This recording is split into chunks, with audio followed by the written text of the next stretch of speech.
गुरनाम भुल्लर ते गिल रमता वीर।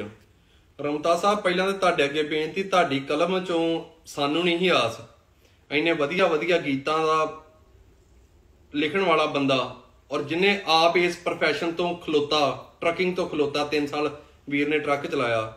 ये लफ्ज सोभदे नहीं कि फोन ते भकाई रहिंदे मारदे अनपढ़ां दा ड्राइवरी आ काम। चल ठीक आ, जेडे साडे पुराने साडे बजुर्गां ने चलाया वा, पर लखां लोकां नूं रोटी दिंदे। चल आपां सिंपल वे ना बिना गलत लफ्जां तो गल कर लैने आ भी तुहीं हैस कंजर महकमे दी, कलाकार कंजर महकमे दी ते ड्राइवरी महकमे दी देन वेख लईए, तुहाडी समाज नूं की देण आ ते ड्राइवरां दी की देण आ। We put food on your tables, जिहड़ा इत्थे आण के हराम दे हत्थां नाल खांदे जे ना, ये साडी हक दी कमाई जो खांदे जे। गल्लां होर बड़ियां करन वालियां। ड्राइवर दसो कित्थे चोरी करदे आ ते तुहीं इत्थे आण के शो करदे जे, 2-2 3-3 लाख डॉलर शोआं दा बनाउंदे जे, तुहीं टैक्स दे के जांदे जे। तुहानूं भी पता तुहीं हराम दा पैसा किद्दां लैके जांदे जे 2 नंबर च, ठीक आ। ते अहीं लोग पंजाब दी जमीन ते मिलियंस डॉलर असी इकोनॉमी च हिस्सा पाउने आ, अपने परिवारां नूं चाहे भेजदे आ, पर पंजाब दी इकोनॉमी च हिस्सा पैंदा हो, ठीक है ना।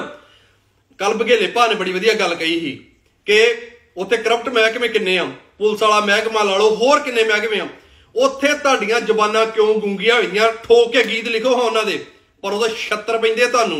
ਉੱਥੇ ਤੁਸੀਂ ਉਹਨਾਂ ਦੀ ਲੰਘਦੇ ਲੱਤ ਥੱਲਿਓਂ ਇਧਰੋਂ ਵੀ ਤੇ ਉਧਰੋਂ ਵੀ, ਉੱਥੇ ਉਹਨਾਂ ਦੇ ਬਣ ਜਾਂਦੇ ਸਗੇ ਸਾਲੇ, ਠੀਕ ਆ ਨਾ। ਬੰਦੇ ਦਾ ਪੁੱਤ ਬਣ ਗਿਆ ਭੁੱਲਰਾ, ਤੇਰਾ 1 ਮਹੀਨਾ ਗੀਤ ਪਹਿਲਾਂ ਆਇਆ ਹੁੰਦਾ, ਤੂੰ ਹੁਣ ਅਮਰੀਕਾ ਹੈ, ਤੇਰੇ ਚਪੇੜਾ ਇੰਨੀਆਂ ਕਿ ਚੂਪੇ ਵਰਗੇ ਮੂੰਹ ਤੇ ਪੈਣੀਆਂ ਸੀ ਨਾ, ਤੇ ਹੁਣ ਵੀ ਬੰਦਿਆਂ ਨੂੰ ਗਾਣਾ ਰਿਮੂਵ ਕਰਕੇ ਤੇ ਮਾਫੀ ਮੰਗ ਲਓ, नहीं तो फिर गां ही तेन बंदे पुत वेखी जिन्नियां इत्थों आण के पैसे। अच्छा भकाई असीं मारदे आ अपने परिवारां नाल, जिहड़ी फोन ते गल करदे आ अपने परिवारां नाल, रिश्तेदारां नाल, जां असीं कंपनी वाले अपने ओनरां नूं कॉल करदे आ, ओह साडे नाल भकाई मारदे, असीं उहनां नाल मारदे आ। इहो क्या ना, ओही तुहाडा मूँह काला करदे। इत्थे 10-10 15 जिहड़े कंपनियां दे ओनर ना, तुहाडा मूँह काला आया तां ओही करदे आ, जिन्हां कोल गड्डियां हमरा मंग मंग के इत्थे शूटिंगां करदे जे, ठीक है ना। गल्लां होर बड़ियां, बंदे पुत बन के माफी मंग लो, नहीं तो तेन बहुत काम महंगा बना। फिर गां इत्थे कैलीफोर्निया आई, जिद्दां पेट्रोल पंप का 500 का तेल पवाई का नंबर नहीं आते, इदां तेरे बूथे ते पैणगीआं ते उंगलां वेखी किदां छपदियां। इत्थे फिर वेखांगे भी कैलीफोर्निया किहड़ा तुहाडे कोल इन्नियां गालां खा गए ते किहड़ा ट्रकिंग वाला तुहाडे शो स्पॉन्सर करूगा। फिर आया तो करांगे गल, बड़े प्यार नाल कहण डे आ, गिव एंड टेक रिस्पैक्ट। जे नहीं तो फिर उदां ही भाईजां नूं वाहण इक्को जिही आ। सानूं पता कंजर महकमे दा होर बहुत कुछ आ, सो गल्लां ढक्कियां चंगियां वा। बंदे दा पुत्त बन के ते माफी मंगे ते गाना रिमूव कर ला। मेहरबानी।